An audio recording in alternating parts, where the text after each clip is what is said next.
Est-ce que t'as déjà rêvé de voir un robot géant éclater la gueule d'un énorme monstre en se servant d'un paquebot comme d'une batte de baseball? Eh ben moi oui, figure-toi. Et ça tombe bien parce qu'aujourd'hui on va parler de Pacific Rim de Guillermo del Toro.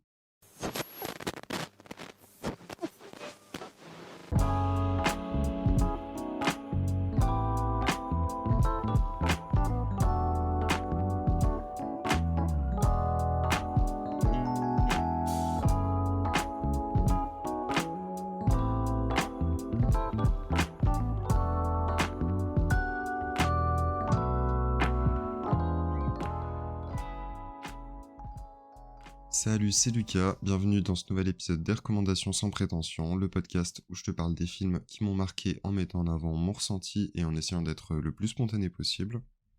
Alors, c'est quoi l'histoire de Pacific Rim? Eh ben, le film se déroule dans un futur plus ou moins proche où des créatures gigantesques appelées Kaiju vont s'échapper d'une brèche interdimensionnelle dans le Pacifique.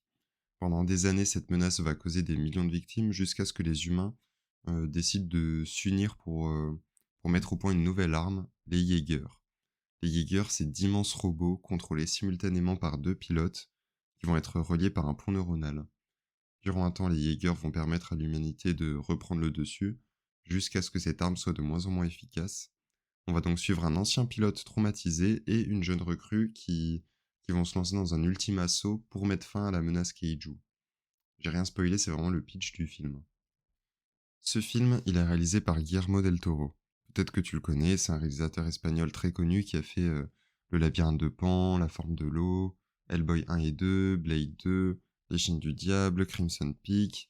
Il a gagné l'Oscar du meilleur film d'animation avec son Pinocchio sorti sur Netflix il y a quelques années. Et il y a une dizaine de jours, son adaptation de Frankenstein est sortie toujours sur Netflix. Et d'habitude, quand je parle d'un réalisateur que je kiffe, j'aime bien parler de ce qui caractérise son cinéma, m'attarder brièvement sur certains de ses films et tout. Mais là, je vais pas spécialement le faire parce que j'ai déjà pas mal de choses à dire et j'aimerais garder tout ça pour un futur épisode. En fait, je me dis que même si Pacific Rim, ça reste une œuvre personnelle pour lui, même s'il y a des liens à faire avec tous ses autres films, des thématiques récurrentes, etc., je trouve pas que ce soit l'œuvre la plus représentative de son univers. Donc je trouvais ça plus pertinent de garder ce que j'ai à dire sur Del Toro quand je parlerai d'un autre de ses films. Mais du coup, pourquoi avoir choisi de parler de ce film de Del Toro en particulier? Je pense pas que ce soit son meilleur film, et comme je l'ai dit, je pense pas que ce soit celui qui est le plus représentatif de son cinéma, mais c'est le 8e épisode de ce podcast, et après avoir beaucoup parlé d'horreur, d'errance existentielle, de dépression, j'avais envie d'un bon gros divertissement fun et décomplexé. Donc après avoir abordé des films épuisants émotionnellement, j'avais besoin de quelque chose de fun et léger, on va dire. Puis Pacific Rim, je le trouve un peu sous-coté. J'ai pas l'impression qu'on en parle tant que ça alors qu'il est ultra efficace dans son registre. En fait, il reprend tous les codes et les clichés du gros blockbuster d'action américain, avec des personnages un peu caricaturaux, un modèle narratif très classique que t'as déjà vu 1000 fois, et pourtant, c'est loin d'être un film bête. Malgré ce que je viens de dire, c'est un peu un ovni dans le paysage du blockbuster américain. Déjà, l'univers est entièrement original, c'est pas une adaptation, c'est pas tiré d'une licence préexistante, et pour une grosse production comme ça, c'est plutôt rare. Puis bon, c'est une dystopie avec des robots géants qui se fightent contre des monstres géants. C'est ultra fun et régressif, et pourtant, ça arrive à avoir une vraie dramaturgie avec une histoire et des personnages qui se prennent quand même au sérieux. Puis je dois t'avouer un truc, ça va complètement ruiner toute ma crédibilité en tant que cinéphile, mais c'est pas grave, il faut que j'assume. J'ai grandi avec les premiers films Transformers, et je crois que c'est vraiment mon plaisir coupable ultime. Genre aujourd'hui, quand je regarde Transformers 1 et 2, j'ai des frissons. Alors que je sais que les films sont ultra misogynes, pro-armée américaine, parfois d'un mauvais goût absolu, genre y a rien qui va, mais il y a des robots géants qui font péter des trucs. Donc, c'est cool. Et forcément, quand j'ai appris qu'il existait un film avec des robots encore plus gros, et qu'en plus ils se battaient contre des monstres à la Godzilla, je crois que ça a fait cramer un truc dans mon cerveau. Puis plus sérieusement, comme j'ai dit, c'est une œuvre originale. En plus, il sort en 2013 à une période où ce genre de film avait un ton très sombre, très réaliste, très cynique, ou alors fallait se tourner vers Marvel avec son humour un peu méta où rien n'était trop pris au sérieux. Là, on a un gros film coloré qui assume son côté geek et grand spectacle, qui cherche pas trop à s'ancrer dans le réel, mais qui se prend quand même au sérieux, enfin qui prend au sérieux ses enjeux et ses personnages. On s'en rend peut-être pas compte, mais il y a un réel savoir-faire technique sur ce film. Pour moi, sa plus grande force, c'est de loin l'impression de gigantisme. On sent que c'est l'ambition principale du film, nous faire ressentir à quel point on est minuscule face à un Jaeger ou un kaiju.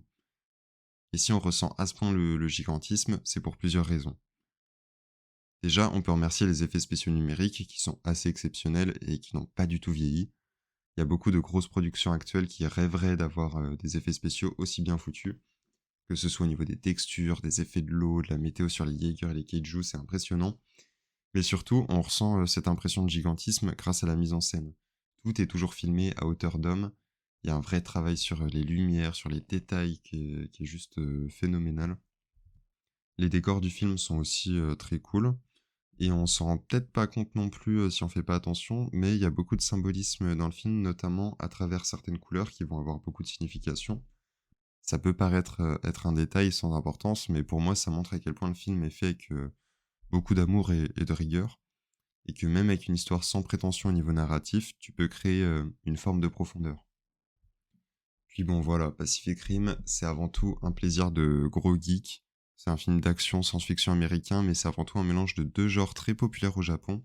Et j'ai envie de faire une petite parenthèse pour parler de ces deux genres justement parce que c'est vraiment des piliers de la culture populaire japonaise.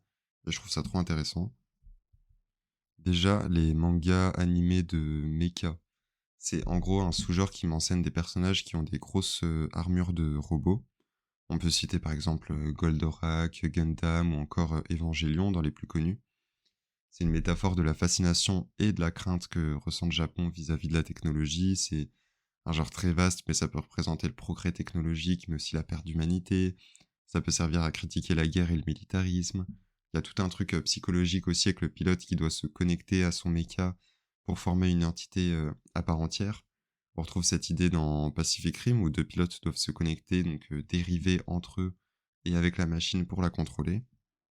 Mais le film, c'est aussi un hommage au sous-genre du Kaiju Eiga. Le Kaiju Eiga, c'est un genre qui naît avec le premier film Godzilla en 54. En gros, c'est les films de monstres géants qui cassent tout, donc les Kaiju. Mais pareil, c'est pas juste pour le kiff. Le premier film Godzilla est sorti seulement 9 ans après Hiroshima et Nagasaki. Donc le monstre, voilà, c'est pas compliqué de comprendre que c'est quand même une belle métaphore de la bombe atomique. Le Kaiju, à l'origine, c'est la peur du nucléaire, mais pas seulement, ça représente aussi la force de la nature. Pour rappel, le Japon, c'est un pays qui a beaucoup été touché par les catastrophes naturelles. On peut voir les Kaiju comme la nature qui chercherait à se venger face à la destruction de l'environnement et l'industrialisation très rapide du Japon. Comme pour les mechas, ça parle de la fascination et de la crainte du Japon face à la modernité occidentale. Et dans Pacific Rim, la faille dans l'océan qui laisse entrer les Kaiju s'ouvre, je crois, à cause de la pollution, du dérèglement climatique, donc voilà. Enfin bref, c'est deux genres que je connais très peu, mais je trouve ça hyper intéressant ce que ça représente pour le Japon. Si je devais te conseiller un animé de mecha, bah regarde Evangelion. À la base, je pensais juste regarder un truc avec des combats de robots géants, alors que très vite tu captes que c'est très psychologique, introspectif, il y a toute une esthétique biblique, enfin ça m'a beaucoup marqué quand je l'ai découvert ado. Puis pour le genre du Keiju Eiga, j'ai découvert il y a pas longtemps Shin Godzilla, qui est sorti en 2016. En gros, c'est Godzilla qui sort de l'eau pour tout casser et ça critique la bureaucratie japonaise qui est incapable de prendre des décisions face à des situations de crise. C'est en référence à la catastrophe nucléaire de Fukushima en 2011. J'ai cru comprendre que ça réinventait un peu le genre. En tout cas, moi, j'ai adoré. Je me suis un peu éloigné du sujet de base. En tout cas, ce qu'il faut retenir, c'est que Guillermo del Toro, c'est un passionné de ces univers-là. T'as vraiment l'impression, en regardant Pacific Rim, de voir le réalisateur s'amuser de la même manière qu'un enfant s'amuse avec ses jouets. Ça fait du bien, je trouve. Et puis, je suis pas sûr qu'un film comme ça pourrait exister aujourd'hui. C'était quand même un pari très risqué, une super production de science-fiction à 200 millions de dollars qui n'est pas tirée d'une licence déjà connue. Ça paraît presque inimaginable aujourd'hui où les gros studios prennent le moins de risques possible. Je préfère quand même t'avertir, le film est souvent critiqué en raison de son histoire et de ses personnages un peu clichés, ce qui n'est pas entièrement faux, hein. Mais si ce que tu cherches c'est du spectacle, bah là tu vas être servi. Les scènes d'action s'enchaînent, c'est fluide, t'as pas le temps de t'ennuyer, c'est ultra bien fait. Et bah, qu'est-ce que je peux rajouter le protagoniste est interprété par Charlie Hunnam, que t'as peut-être déjà vu dans Sons of Anarchy, ou très récemment dans la dernière saison de la série Monstre sur Netflix, où il joue le célèbre tueur en série Ed Gein. Ah oui, j'ai pas parlé du thème original du film, mais il est monstrueux. C'est le genre de thème de film d'action un peu épique qui te hype dès que tu l'entends. Pour moi, il est iconique. Enfin voilà, si tu cherches un film qui propose du grand spectacle, où l'action s'enchaîne non-stop, où t'as pas le temps de t'ennuyer une seule seconde, si tu cherches un film fait par des passionnés qui assument à fond toutes leurs références, je peux que te conseiller Pacific Rim de Guillermo del Toro. Voilà, je pense avoir fait le tour. J'espère t'avoir donné envie de découvrir ou redécouvrir le film. En tout cas, n'hésite pas à me faire un retour. Pareil, n'hésite pas à partager le podcast si l'épisode t'a plu. Moi, je te laisse, je vais me faire couler un petit café. Allez, des bisous.